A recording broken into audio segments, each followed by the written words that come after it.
98.5%।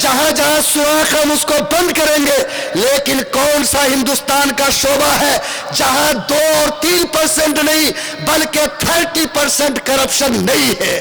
اور اگر ہے تو بتاؤ اس شعبے کو بند کرو گے؟ بتاؤ وہاں سے لائسنس چھینو گے؟ اور بتاؤ اس قانون کو ختم کرنے کی بات کرو گے؟ ان کی ہمت نہیں ہے، ان کا ہاتھ تو وہاں اٹھتا ہے جہاں اس کو لا الہ الا اللہ محمد الرسول اللہ کا پڑھنے والا نظر آتا۔ آپ ایمانداری سے بتاؤ کہ اگر 1.5% کی بنیاد پر 98.5% کے جذبات کو ٹھیس پہنچایا جاتا تو کیا اس سے بڑھ کر اتیاچار ہو سکتا ہے؟ کیا اس سے بڑھ کر ظلم ہو سکتا؟ اور کیا اس سے بڑھ کر قانون کا اپہرن ہو سکتا؟ نہیں ہو سکتا ہے۔ اور میرے بھائی کہتا ہے کہ طلاق سے عورت کو تکلیف ہوتی ہے اس لیے ختم کرتے۔ کل کہو گے کہ ختنہ سے بچہ کو تکلیف ہوتی ہے، بڑا چلاتا روتا ہے، ارے بولو اس کو بھی ختم کر دو۔ تو کیا تمہارے اس تکلیف کی وجہ سے سارے معاملات شریعت سے توڑ لیے جائیں؟ کیا یہ بات جو یہ کہہ رہے آپ ایمانداری سے بتاؤ کہ قابل قبول ہے؟ خدا کی قسم نہیں ہے۔ اور ان سے ہم نے کہا کہ لوگ کہتے ہیں کہ باپ سے بیری اور پوت سے ناتا، یاد رکھیے 1.5% بیٹی کی محبت ہے، لیکن 25 کروڑ مسلمانوں کا کوئی درد تمہارے سینے میں نہیں ہے۔ تو اگر 1.5% کو تم نے انصاف دیا اور اس زمین پہ جینے والے 24.5 کروڑ اور 23.5 کروڑ مسلمان کو تم نے بے چین کیا تو کیا ہندوستان سماج میں انصاف آ جائے گا؟ ارے بولو نہ آ جائے گا؟ نہیں آئے گا۔ 1.5% کا آنسو پوچھو اور 25 کروڑ کو دہشت گردی کے نام پہ تڑپاؤ، کیا یہ ایمانداری کی بات ہے؟ آج 1.5% کا آنسو پوچھو اور گھر واپسی کے نام پر، گو رکشا کے نام پر، لو جہاد کے نام پر ان کو درختوں میں لٹکا کر ان کی جان کی ہولی کھیلو، کیا بولو یہ محبت کی پہچان ہے؟ آج اگر یہ 25 کروڑ مسلمان اور اس ملک میں جینے والا یہ قوم، اگر تم نے سب کے ساتھ انصاف نہیں کیا اور 1.5% کا تم نے نعرہ لگایا تو میں یقین کے ساتھ کہتا ہوں کہ یہ انصاف نہیں بلکہ انصاف کے نام پر اس قوم کے ساتھ ظلم اور اتیاچار ہے۔ اس لیے یہ ظلم اور اتیاچار قابل قبول نہیں ہو سکتا۔ اور ہمارا نعرہ کہ ہم طلاق جو قرآن نے بتایا اس کے ساتھ جئیں گے اور شادی کا جو اصول اللہ نے دیا اس کے مطابق زندگی گزاریں گے۔ بولو یہ میرا نعرہ قانونی ہے کہ غیر قانونی ہے؟ ارے قانونی ہے کہ نہیں ہے؟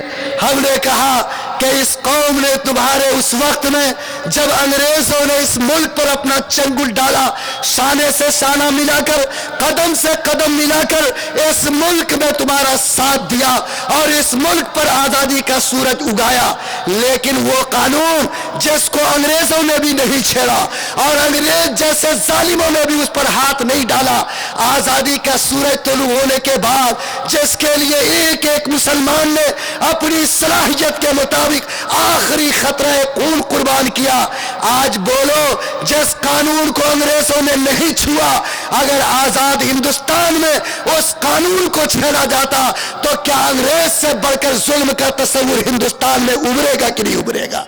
آج بولو یہ نکاح کا معاملہ ہو، طلاق کا معاملہ ہو، جو 17 مسائل پرسنل لا کے ذیل میں آتے ہیں، انگریزوں نے شریعت اپلیکیشن ایکٹ کے نام پر اس کو تحفظ دیا اور انگریزوں نے اس کی حفاظت کی، اور آج آزادی کا سورج طلوع ہونے کے بعد اور ہندوستان کا ایسا سنویدھان جو ڈاکٹر بھیم راؤ امبیڈکر کے چیئرمین شپ میں ہندوستان میں بنا اور جس کا آرٹیکل 25 اس ملک میں بسنے والے ایک ایک ناگرک کو اس بات کا حق دیتا کہ ہر ملک کا ناگرک اپنے مذہب کو مانے گا، اپنے مذہب پر چلے گا، اپنے مذہب کا پرچار پرسار کرے گا۔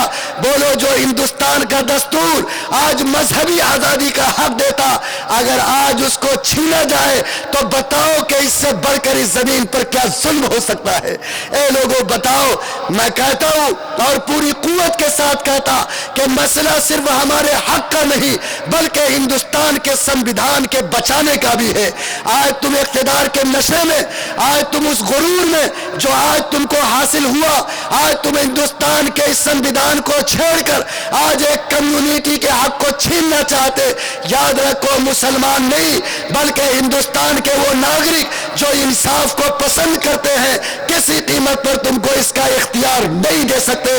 اور میں سمجھتا ہوں کہ آج دلت بھی آگے ہیں، سکھ برادری کے لوگ آگے ہیں، ہندو برادری کے انصاف پسند لوگ کروڑوں کی تعداد میں اس بات کے لیے اکٹھا ہے کہ یہ ظلم ہے، ہندوستان کے دستور کے ساتھ کھلواڑ ہے اور کسی قیمت پر حکومت کو اس کی اجازت نہیں دی جا سکتی۔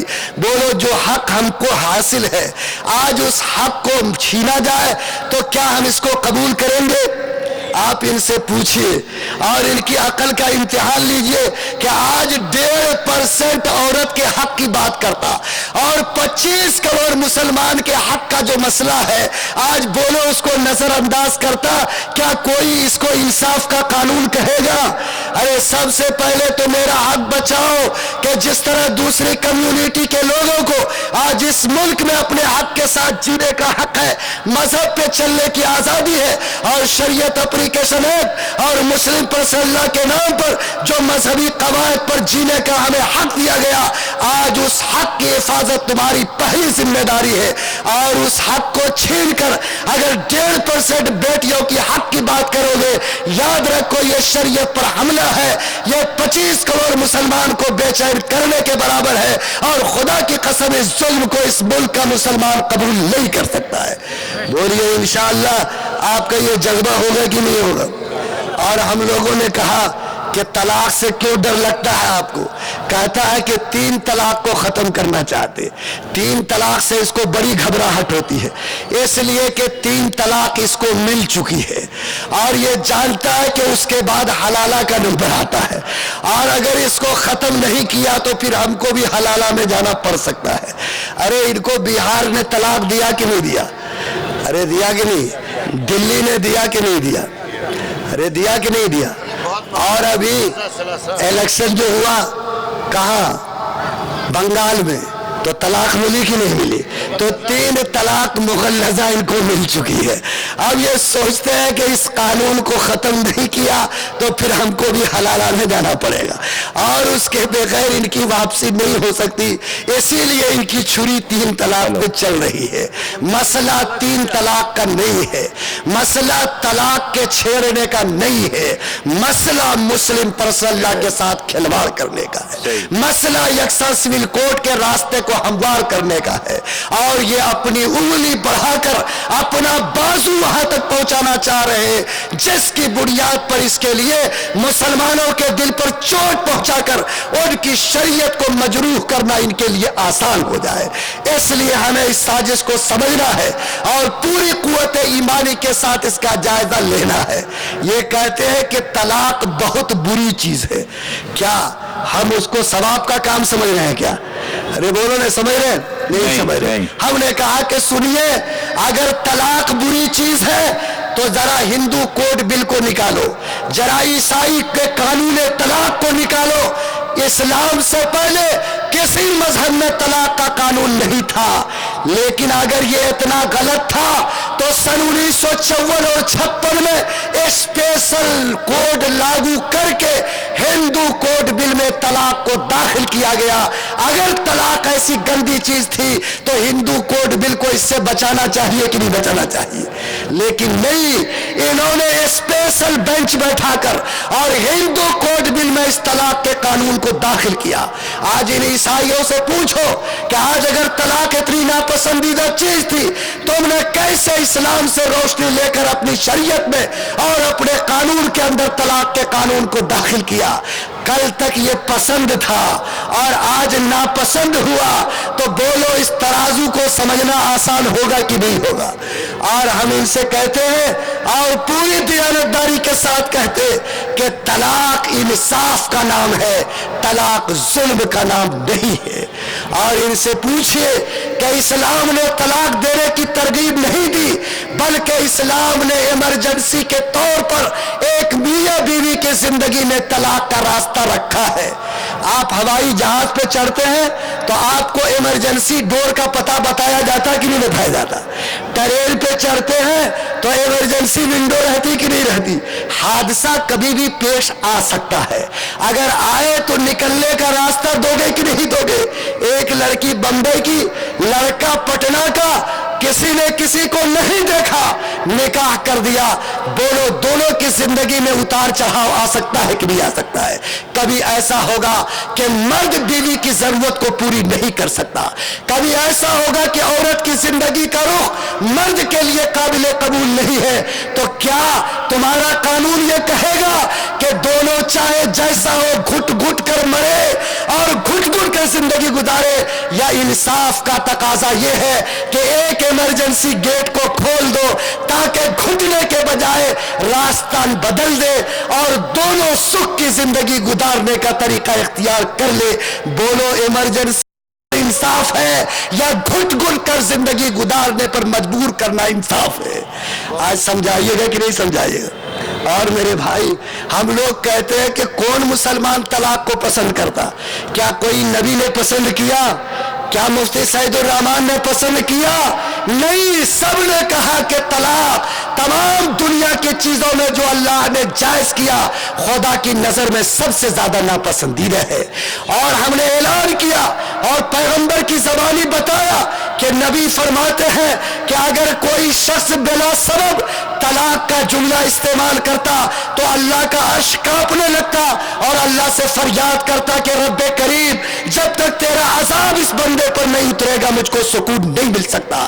جو طلاق اتنا ناپسندیدہ ہو ہم اس کی حوصلہ افزائی نہیں کرتے، لیکن بتاؤ ایمرجنسی ڈور کے لیے آج اس کی سماجی ضرورت کو محسوس کرتے کہ نہیں کرتے؟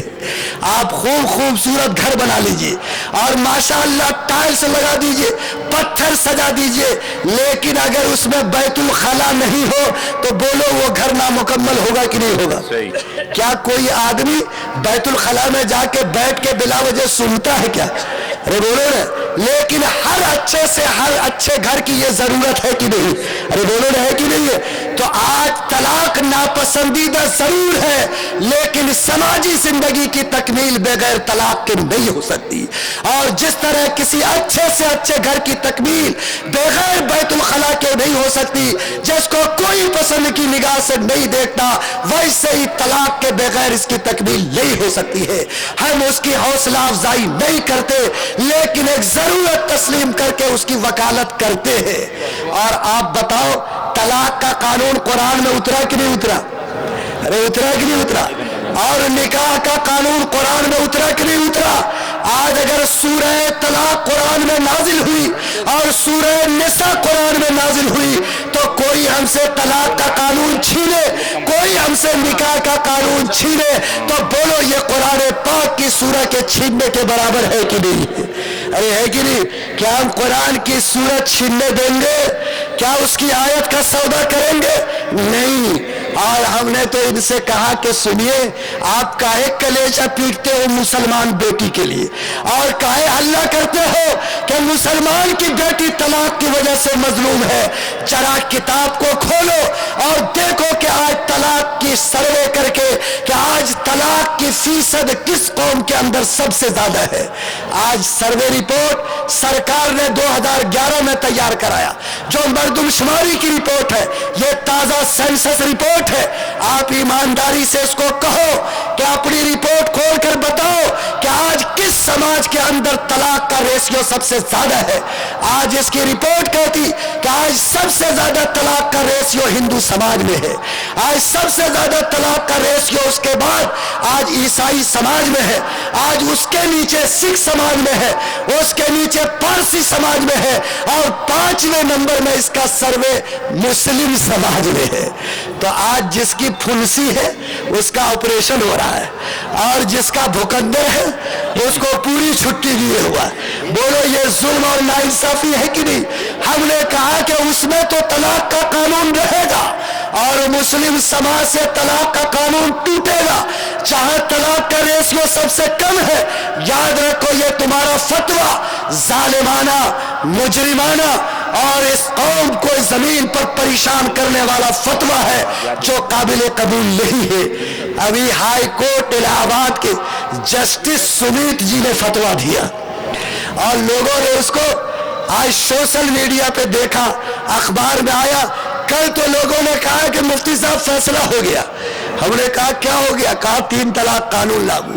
ہم نے کہا کہ ذرا برداشت سے کام لیجئے۔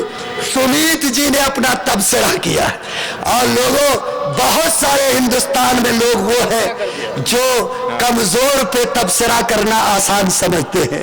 وہ سمجھتے ہیں کہ یہ قوم آج میرے تبصرے سے میرے خلاف کھڑی نہیں ہو سکتی، میرا بگاڑ نہیں سکتی۔ وہ جج محترم ہے، ان کا اس ملک میں سمان ہے۔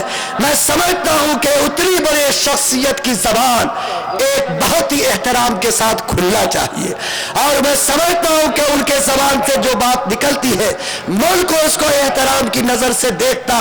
اگر کوئی کمنٹ کرنا ہے، اپنی ذاتی رائے بولنی ہے، اس کے لیے بہت ساری مجلسیں ہیں، لیکن ایسے حالات میں جب قوم جل رہی ہے، جب مسلمان اللہ کے سامنے ہاتھ اٹھا کر اپنے شریعت کی دعائیں مانگ رہے ہیں، جب ملک کے سپریم کورٹ میں یہ مقدمہ چل رہا ہے، بولیے ایک جج کا اس موضوع پر زبان کھولنا کیا اپنے اندر ایک معنی رکھتا ہے کہ نہیں رکھتا ہے؟ میں ایسے تمام لوگوں سے جو ہندوستان کے باسیوں سے محبت کرتے، جن کو ہندوستان کی دھرتی سے پریم ہے، جو اس ملک میں سکون دیکھنا چاہتے اور ہندوستان کے ایک ایک ناگرک کو انصاف کے ساتھ جینے کا حق دینا چاہتے، میں ان سے گزارش کرتا ہوں کہ مشکل حالات میں زبان کا استعمال، قلم کا استعمال پورے احتیاط کے ساتھ ہونا چاہیے۔ اور اگر یہ بات پیدا ہوئی تو میں سمجھتا ہوں کہ یہ پورے ملک کے فلاح کے حق میں ہوگا۔ آج ہلہ کیا جا رہا ہے اور سرکار جو سوشل سائٹ پہ اور ڈیبیٹس کے ذریعے مسلمانوں کا چہرہ دکھا رہی ہے، وہ یہ کہتی ہے کہ مسلمان کا صرف 2 کام ہے۔ ایک کام ہے 4 شادی کرنا اور دوسرا کام ہے 3 طلاق دے کے بیوی کو چھوڑ دینا۔ آج یہی چہرہ مسلمانوں کا دکھایا جاتا۔ بولو اس میں سچائی ہے؟ ارے ہے۔ سب سے زیادہ تو پیسہ بمبے میں لوگ کہتے ہیں۔ آپ اس مجمع میں مسلمان بیٹھے ہو، ایمانداری سے بتاؤ کہ کس کے پاس 4 بیوی ہے؟ ارے کسی کے پاس ہے؟ ارے نہیں ہے۔ جب ملک کے وزیر اعظم ہی کے پاس 1 بیوی نہیں ہے تو ہندوستان کی پبلک کہاں سے 4 بیوی رکھے گی؟ ارے رکھ سکتی ہے۔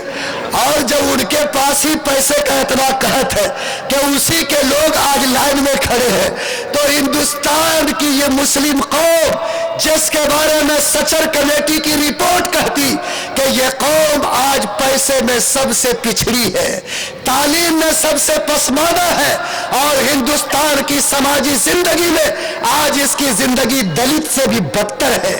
آج رگھناتھ مشرا کمیشن کی رپورٹ کہتی، آج سچر کمیٹی کی رپورٹ کہتی، تو جو قوم اتنی مجبور ہوگی، جو قوم اتنی پسماندہ ہوگی، کیا بتاؤ وہ 4 بیوی رکھ کر عیش کر سکے گی؟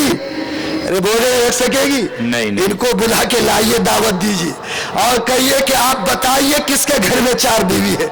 ارے 3 بیوی ہے، ارے 2 بیوی ہے، نہیں ہے۔ جب نہیں ہے تو بولو۔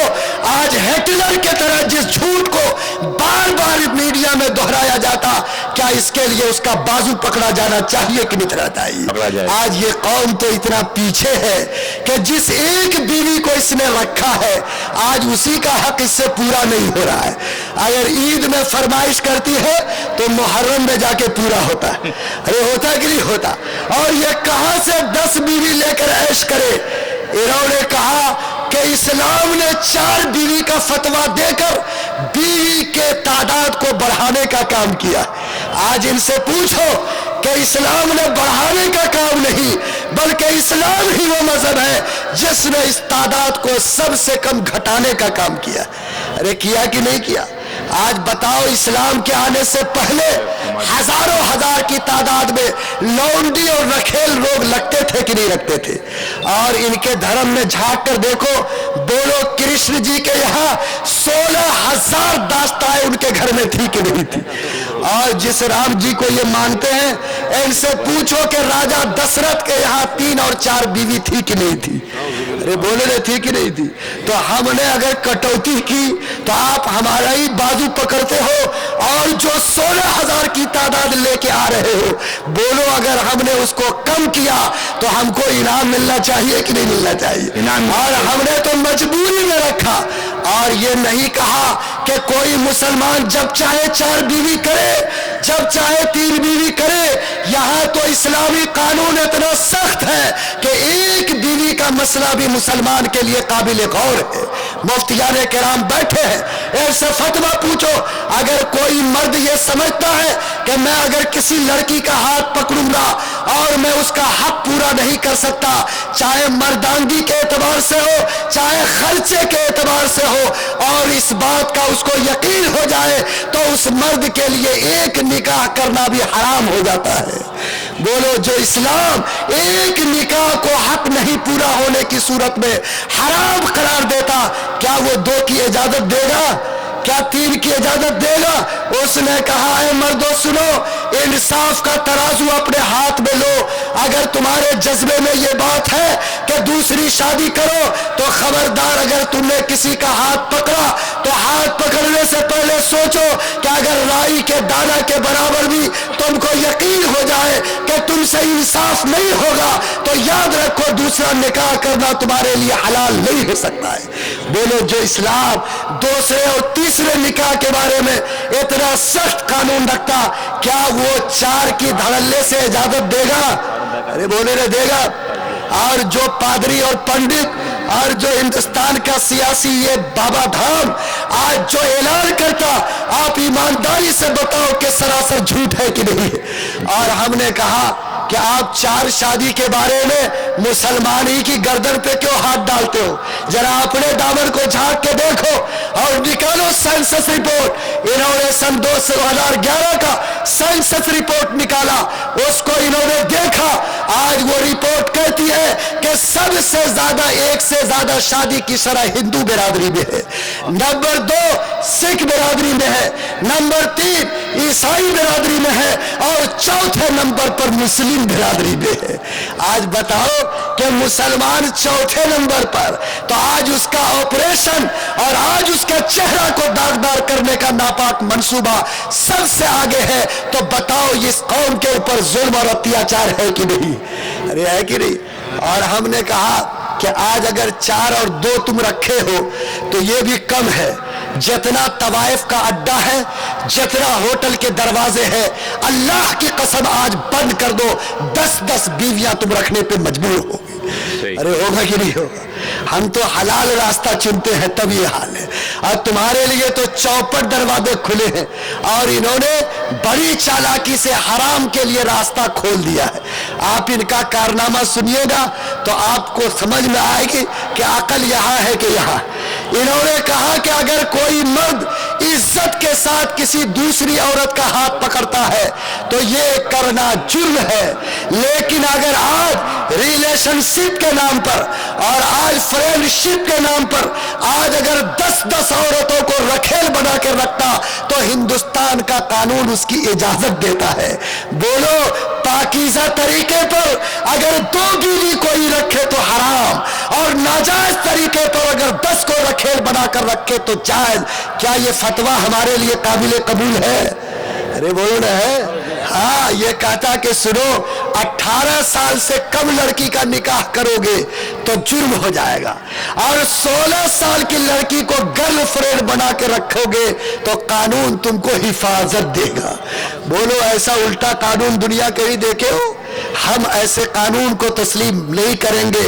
ہمارا قانون جو اللہ کا ہے اور جو اسلام نے ہم کو دیا، اس میں کہیں ظلم نہیں ہے، انصاف ہی انصاف ہے۔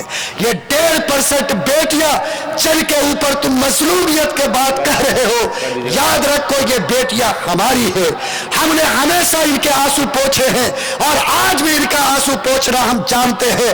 یاد رکھو، اس کے نام پر اگر تم ایسا کارڈ کھیلنا چاہتے جیسے اس ملک کے 25 کروڑ مسلمانوں کا حق چھینا جائے، تو یاد رکھو یہ قوم کسی قیمت پر اس کو برداشت نہیں کر سکتی ہے۔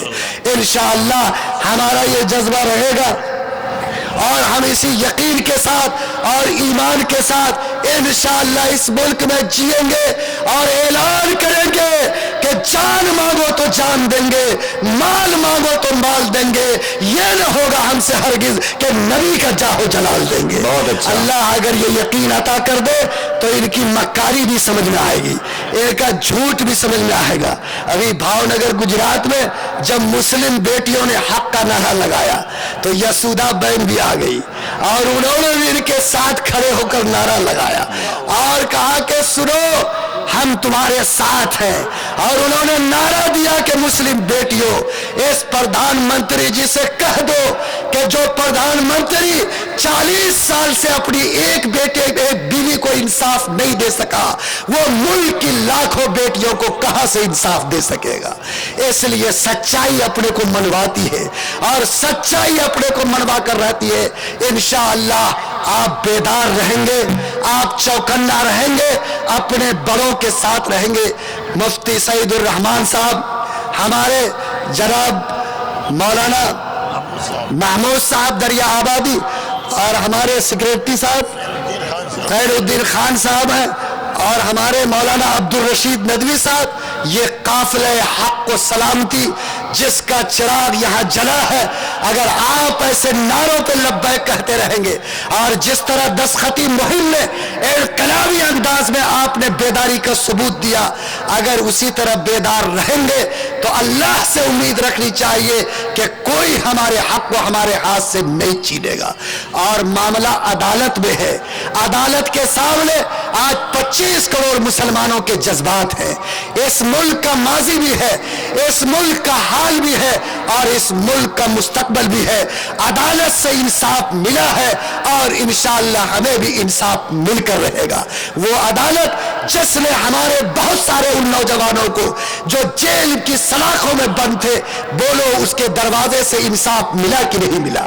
آج اگر ہمارا معاملہ عدالت کی چوکھٹ پر ہے تو جو آئین ملک کا کہتا اور جو اس ملک کی چیزیں ہم کو حق دیتی، مجھے امید ہے کہ انشاءاللہ عدالت سے اس کا تحفظ ہوگا اور ہم اس ملک میں اپنے سجدے کے نشان کے ساتھ، اپنے مسجد کے میناروں کے ساتھ، رسول کی سنت کے ساتھ، اپنی پیشانی کے داغ کے ساتھ انشاءاللہ رہیں گے، اور جب ضرورت پڑے گی سب کچھ قربان کر سکتے ہیں لیکن دین سے دستبرداری کو قبول نہیں کر سکتے۔ انشاءاللہ ذرا ہاتھ اٹھا کے کہہ دیجئے انشاءاللہ اللہ قبول فرمائے، اللہ آپ کے دل کے دروازے کو کھول دے۔ لیکن لوگوں آپ یہ بتاؤ کہ اگر ہم نے ان کے ساتھ لڑائی ٹھانی ہے تو جو نقصان ہم کو اپنے گھر سے پہنچا ہے کیا اس کی بھی تلاشی ہونی چاہیے کہ نہیں ہونی چاہیے؟ ارے ہونی چاہیے کہ نہیں؟ میں بڑے کرب کے ساتھ کہتا کہ ایک آدھ دو جو مسلم بیٹی بہک کر آج اس چوکھٹ پہ گئی ہے، ایمانداری سے بتاؤ کہ یہ بھی کسی مسلم لیبل والے خاندان کی ہے کہ نہیں ہے؟ آج اگر وہ چوکھٹ پہ نہیں جاتی تو آج کسی کو زبان کھولنے کی جرات نہیں ہوتی۔ یہ الگ بات ہے کہ آج جو مسئلہ اٹھا ہے یہ مسلم بیٹی کی وجہ سے نہیں بلکہ ان بیٹیوں کی وجہ سے اٹھا جن کا نام بھی مسلمان نہیں بلکہ پھولوتی اس کا نام ہے اور اس کا شوہر پرکاش ہے اور اس کا مقدمہ عدالت میں گیا، وہاں ترکہ اور میراث کا نہ مسئلہ تھا، کوئی طلاق نکاح کا نہیں تھا۔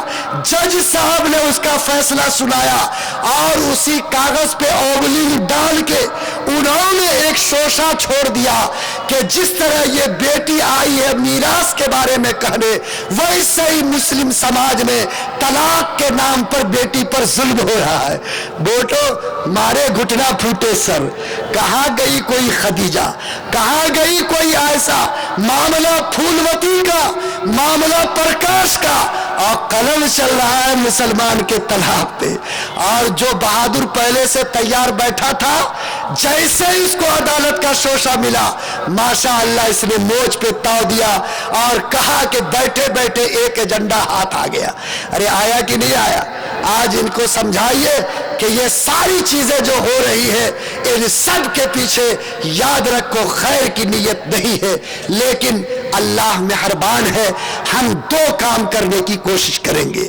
ایک کام تو یہ کہ میرا یقین ہے کہ سب سے طاقتور قلم اللہ کے ہاتھ میں ہے، ارے بولو ہے کہ نہیں؟ اور ساری دنیا کے تقدیر کا مالک اللہ ہے۔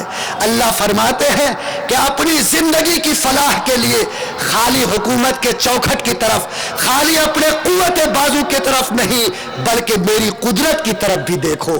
میں وہ قدرت والا خدا ہوں کہ روزانہ تمہارے سامنے رات کالے کے پیٹ سے دن کا سورج طلوع کرتا ہوں، اور دن کے طلوع ہونے والے سورج کے اوپر رات کی سیاہی ڈال کر رات کی چادر کو تان دیتا ہوں۔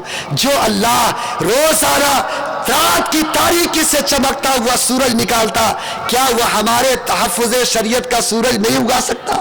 اور اللہ فرماتے ہیں کہ میری قدرت کو پہچانو، یخرج الحی من المیت ویخرج المیت من الحی۔ میں تو روزانہ زندہ کے پیٹ سے مردہ اور مردہ کے پیٹ سے زندہ کو نکالتا۔ جو اللہ ایسی قدرت والا ہے، کیا ایسے مردہ حکومت کے پیٹ سے تمہاری زندگی کا انتظام کر سکتا کہ نہیں کر سکتا؟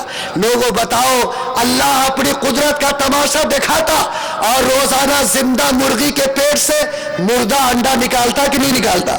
اور مردہ انڈا کے پیٹ سے زندہ چوزا باہر کرتا کہ نہیں کرتا؟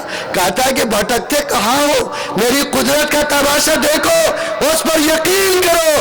اگر تم میری قدرت کو پکڑ لو گے اور یقین کے ساتھ میری دامن کو تھام لو گے، تو اب اگر زندہ مرغی سے مردہ انڈا کو نکال کر اور مردہ انڈا کے پیٹ سے زندہ چوزا کو باہر کر سکتے، تو سیاہ رات سے بھی چمکتا سورج نکال سکتے کہ نہیں نکال سکتے؟ تو کرنا کیا ہے؟ جب آدمی سمندر میں چلتا ہے اور کشتی بہت اچھی چلتی ہے تو بانسری بجاتا ہے، گانا گاتا ہے، اور جب دیکھتا ہے کہ موج اٹھی اور کشتی ڈگمگانے لگی تو ہو اللہ کا نعرہ لگاتا کہ نہیں لگاتا؟ آج بھی تمہاری کشتی گرد آب میں ہے، اور ظالم کا ہاتھ جو بہت طاقتور ہاتھ ہے آج شریعت کو تم سے چھیننا چاہتا، تو کیا ہو اللہ کا نعرہ لگاؤ گے کہ نہیں لگاؤ گے؟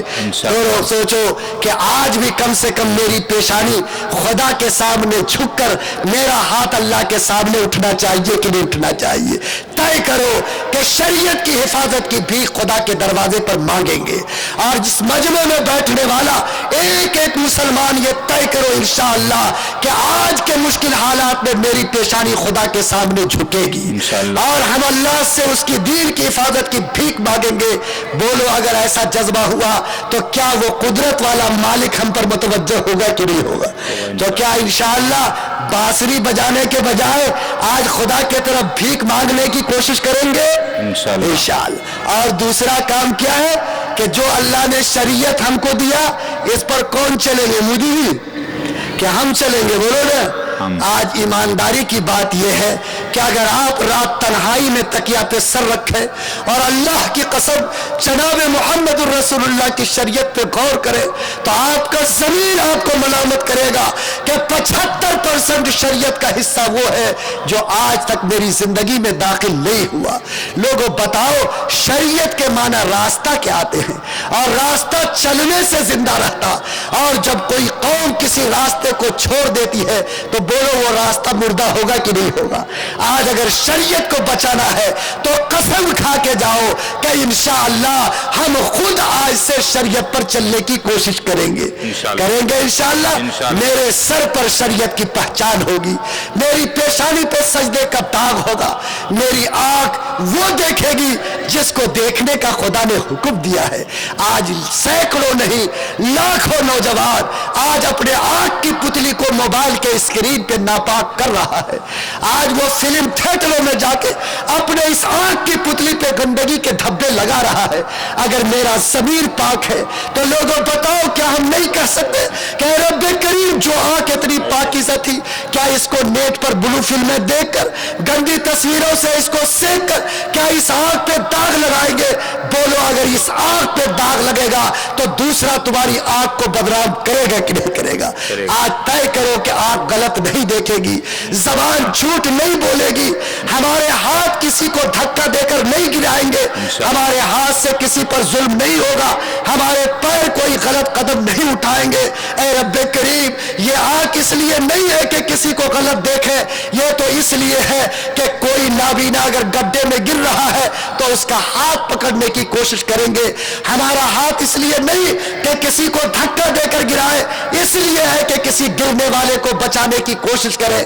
ہمارے ہاتھ کا کام کسی کے منہ سے روٹی کا ٹکڑا چھیننا نہیں, بلکہ اس انسان سے جو بھوکا ہے اس کو کھلانا ہے. ہمارا ہاتھ کسی کا کپڑا اتارنے کے لیے نہیں, بلکہ ننگے کو کپڑا پہنانے کے لیے ہے. میں گزارش کروں گا کہ آج اس بات کا ارادہ کر لو, چاہے ہماری شادی ہو, چاہے ہمارا نکاح ہو, چاہے ہمارا طریقہ طلاق ہو, چاہے شریعت کا جو بھی حصہ ہو, آپ اگر قرآن پہ چلو گے, خدا کی قسم دنیا کے کسی کو قرآن پر انگلی اٹھانے کی ہمت نہیں ہوگی. آج یہاں بامبے میں دارالقضا کا نظام قائم ہے, آپ کے اس ناگپاڑا میں بھی ہے. ہمارے قاضی فیاض صاحب قاضی ہے, ہمارے قاضی عبداللہ صاحب تھانے میں قاضی ہے. لوگوں بتاؤ, یہ اسلامی عدالت, یہ خدا کا وہ دربار جہاں قرآن کے مطابق حدیث کے مطابق فیصلے ہوتے, آج اگر آپ اپنی زندگی کے معاملات کو یہاں پیش کریں گے تو آپ کو دودھ کا دودھ اور پانی کا پانی انصاف ملے گا. جو جیتے گا وہ بھی ثواب پائے گا, جو ہارے گا وہ بھی ثواب پائے گا, اور آپ کے گھر کا معاملہ عزت و آبرو کے ساتھ آپ کے گھر میں نپٹے گا. لیکن بتاؤ, اگر گھر کے معاملے کو عدالت میں لے جاؤ, ہائی کورٹ اور سپریم کورٹ میں لے جاؤ, تو بولو دنیا کے سامنے تمہاری تصویر ننگی ہوگی کہ نہیں ہوگی.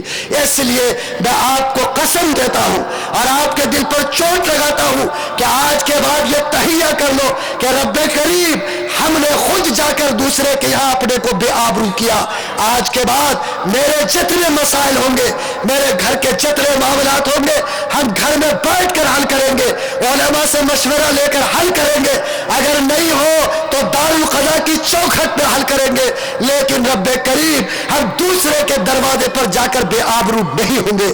آج یہ دارالقضا کے نظام پر انگلی اٹھتی, لیکن میں کہتا ہوں کہ دارالقضا کا نظام ملک کے مسلمانوں کے لیے نعمت ہے اور ہندوستان کی حکومت کے لیے خدا کی رحمت ہے. یہ کسی عدالت کے مقابل نہیں بلکہ اس کے معاون ہے. ہمارے قاضی فیاض صاحب نے کتاب لکھی, آج کتاب میں پڑھیے کہ 3.5 کروڑ سے زیادہ معاملات آج سرکاری عدالت میں پینڈنگ میں ہے. بولو, اگر ہم پنچایت کی سطح پر بیٹھ کر اگر لوگوں کے مسائل کو نپٹا کر عدالت کی مدد کرتے ہیں تو ہندوستان کے حکومت کی مدد ہے کہ نہیں ہے. اور آج سرکار چھوٹے چھوٹے پنچایت کی سطح پر آج چھوٹے چھوٹے کیمپ لگا کر ان مسائل کو حل کرتی. آج بولو, سرکاری ہاسپٹل کے ساتھ پرائیویٹ ہاسپٹل ہے کہ نہیں ہے, سرکاری اسکول کے ساتھ پرائیویٹ اسکول ہے کہ نہیں, تو سرکاری عدالتوں کے ساتھ آپ کے بڑوں نے جو یہ نظام بنایا, خدا کی قسم یہ اللہ کی رحمت ہے. سن 1921 میں امارت شریعہ کے بانی حضرت مولانا ابو المحاسر محمد سجاد صاحب نے اس کو زندہ کیا, اور آج اس کی برکت ہے کہ ملک کے کونے کونے میں اس کی شاخیں کھل رہی ہے. مفکر اسلام حضرت مولانا سید محمد ولی رحمانی صاحب جو امارت شریعہ کے امیر شریعت, آل انڈیا مسلم اصلاح بورڈ کے جنرل سیکریٹری ہیں, اور یہ حضرات جن کے رفیق کار ہیں, آج پورے دل اور دماغ کے ساتھ تحفظ کی شریعت کے لیے میدان میں کھڑے ہیں. آپ ساتھ دیں گے, ان کا ہاتھ مضبوط ہوگا اور انشاءاللہ اس ملک میں شریعت کا تحفظ ہوگا. ہم سب ساتھ ہونے کے لیے تیار ہیں. اللہ تعالیٰ سے دعا ہے کہ اللہ جب تک زندہ رکھے ایمان و یقین کے ساتھ شریعت کے ساتھ زندہ رکھے, موت عطا فرمائے تو ایمان و یقین اور شریعت کے تحفظ کے جذبے کے ساتھ عطا فرمائے. وآخر دعوانا الحمدللہ.